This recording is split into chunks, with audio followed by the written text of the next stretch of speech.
Het archeologisch typepunt, de aardenplaats in Orbeeld-Ziel, wordt langomlet weer vuld. Een jaar lang staan de planken hier leeg. Je bent weer aan het opbouwen, dus dat is een goed gevoel.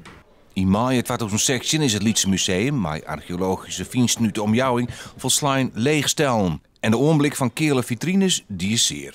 Het hakte er meer in dan ik had gedacht. Ik ben eigenlijk de hele zomer wel een beetje van slag geweest. Je moet eigenlijk weer helemaal opnieuw beginnen, alles is weg. Dus we moeten weer beginnen met mensen uit de buurt die kwamen al naar ons toe van we hebben vondsten, we hebben oude dingen. Misschien heb je er iets aan, we kunnen het in de vitrine leggen.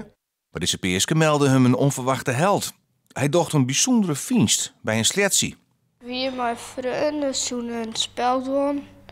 En toen rende ik daarheen. En toen vond ik dat potje. Het wie een best wel mooi potje. Maar ik wist net van wie. Het is een Waagmankruik, dus het is 16e eeuw, 17e eeuw. We hebben het in bruikleen van het Fries Museum. En het is eigenlijk voor ons een voor de topvondst dat die zo mooi opvalt in de vitrine. Dus dat de eerste vondsten was die zo werd binnengebracht. Ja, ongelooflijk. Ja, toen helemaal hyper, zo, dan moeten we verder gaan zoeken. Want dan ligt misschien de rest van de collectie er ook op de slootbodem. En dan vind je één voor één spullen terug. Dat is zo'n fijn gevoel. Ja. Alles weer met tandenborstel schoon gepoetst, alle drek er vanaf.